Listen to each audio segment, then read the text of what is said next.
명절은 잘 보내셨습니까? 2021년이 시작된 지 벌써 달포가 지났지만 구정이다 보니 다시 새해 복 많이 받으세요라는 인사를 많이 받았는데요. 복 받으란 말이 나쁜 건 싫은 건 아니지만 사실 어색했습니다. 새해라고 그러니까요. 저는 명절 기간 내내 집에 있다가 어제 충주 요양원에 계시는 어머니를 뵈러 다녀왔습니다. 어머니 뵙고 밤늦게 집으로 돌아왔는데요. 귀경길에 집으로 돌아가는 차량들로 인해 시간이 굉장히 많이 걸렸지만 기다리는 가족이 있는 집으로 향하는 길이기 때문에 그렇게 힘들지 않았습니다. 집으로 돌아간다는 것, 기다리는 가족들이 있다는 것 자체가 그것이 힘이고 소망이고 기쁨이기 때문이죠. 많은 사람들이 좋아하는 천상병 시인의 귀천이라는 시가 있습니다. 이맘때쯤 되면 그 시가 자연스럽게 떠오릅니다. 나 하늘로 돌아가리라 새벽빛 와 닿으면 쓰러지는 이슬 더불어 손에 손을 잡고 나 하늘로 돌아가리라. 노을빛 함께 단둘이서 기슭에서 놀다가 구름 손짓하면은 나 하늘로 돌아가리라. 아름다운 이 세상 소풍 끝내는 날 가서 아름다웠더라고 말하리라.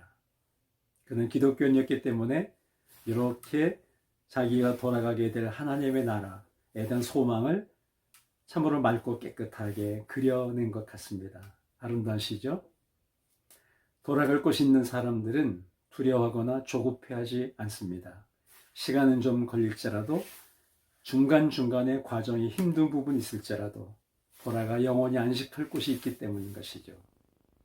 찬송가 479장 가사에도 이런 노래가 있지 않습니까? 돌아갈 내 고향 하늘나라. 돌아갈 우리의 영원한 고향 하늘나라, 하나님 아버지의 집이 있기 때문에 그 나라를 향해 우리가 가고 있잖아요.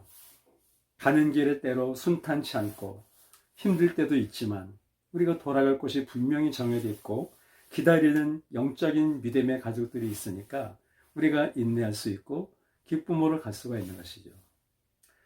돌아가신 지 여러 해 됐지만 모든 사람들이 좋아했던, 지금까지도 널리 불려지고 있는 찐빵 최희준 씨의 하숙생이란 노래 아마 아실 겁니다. 인생은 나그네 길 어디서 왔다가 어디로 가는가. 구름이 흘러가듯 떠돌다 가는 길에 정일랑 두지 말자, 미련일랑 두지 말자. 인생은 나그네 길 강물이 흘러가듯 정처 없이 흘러서 간다.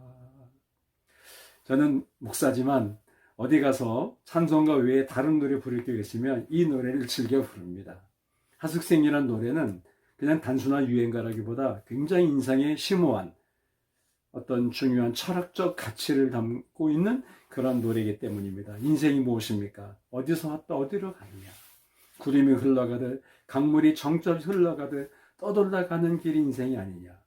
구름은 한 곳에 머무르지 않잖아요. 하늘이 있다가 바람이 불면 쓰러지고 흩어지고 밀려가고 그런 존재가 인생이라고 노래한 최희준 씨의 그 노래는 참 굉장히 공감을 주고 울림을 주기 때문입니다.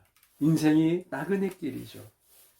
창세기 47장 9절에 보면 요셉의 아버지 야곱이 이집트의 왕 바로 앞에 섰을 때 바로가 묻습니다. 당신의 나이가 몇이요? 그때 야곱이 대답합니다. 내 나그네 길의 세월이 130년입니다. 그는 내 나이가 이렇게 말하지 않고 너무 멋있게 표현했어요. 내 나그네 길의 세월이 130년입니다. 당신의 나그네 길의 세월은 몇 년이신가요? 인생을 나그네로 본 것이죠.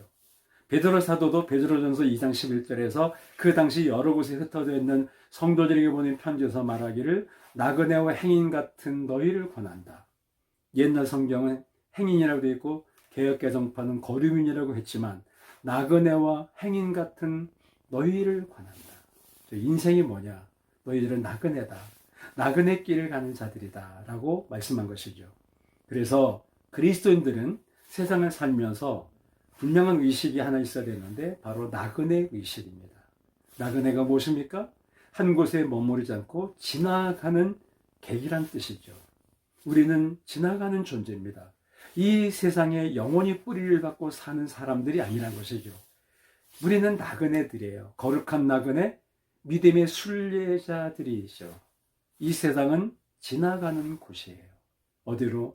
영원한 본향, 영원한 고향, 하나님의 나라를 향하여 가는 존재들이라는 것이죠. 우리는 그런 믿음의 순례길을 가는 영적 나그네들, 거룩한 순례자들이라는 것입니다. 나그네 특징이 무엇입니까? 짐이 많잖아요. 나그네들은 가방이 한 개 많아요, 두 개에 불과해요. 왜? 가방을 주저리 많이 끌고서는 다닐 수 없는 게 나그네의 길이고 여행길이지 않습니까? 이 세상이란 여행길을 나그네같이 흘러가듯 지나가는 사람들은 그렇게 많은 걸 소유하지 않습니다. 그럼에도 불구하고 인간은 욕심 때문에 많은 걸 소유하려고 노력하고 몸부림치고 발버둥치죠. 더 많이 가지려고 욕심을 부리는 것이죠. 욕심의 늪에 빠져 결국 헤어나지 못하고 그것 때문에 고난당하고 그것 때문에 참으로 망신을 당할 때가 얼마나 많습니까? 그러나 나그네는 짐이 가볍습니다. 몇 개 되지 않습니다. 오늘 우리들도 영원한 하나님의 나라 고향을 향해 가는 나그네들로서 줄일 수 있는 건 줄이고 버릴 건 버리고 나눌 건 나누면서 나그네같이 멋지게 살아갔으면 참 좋겠습니다. 단순한 심플 라이프의 삶. 미국 침례교회 선교사면서 29살의 나이에 남미 에콰도르의 정글지대에서 원주민 선교를 갔다가 순교당에 돌아가신 짐 엘리엇 선교사는 대학생 시절 그의 일기 가운데 이런 유명한 멋진 말을 남겼습니다. 영원한 것을 얻고자 영원하지 않은 것을 버리는 자는 바보가 아니다. 영원한 것을 얻기 위하여 영원하지 않은 것을 버리는, 포기할 줄 아는 자, 내려놓을 줄 아는 자는 바보가 아니라는 것입니다. 그리스도는 누굽니까? 영원한 세계를 바라보고 영원한 하나님의 집을 바라보고 영원한 삶의 안식처를 향해 이 세상에서 홀가분하게 나그네처럼 단순한 삶을 기쁨으로 사는 존재가 바로 저와 당신 같은 그리스도인이 아닙니까? 이 세상은 영원히 살 곳이 아닙니다. 지나가는 곳입니다. 우리는 영원한 하나님의 나라 바라보면서 그 땅을 향해 날마다 한 걸음씩을 나그네의식 갖고 기쁘게 아름답게 살아가야만 되는 것이죠. 당신이 그런 분이 되시길 바라고요. 오늘도 그런 나그네의 기쁨, 나그네의 평안이 임하기를 바랍니다. 사랑하고 축복합니다. 행복하십시오.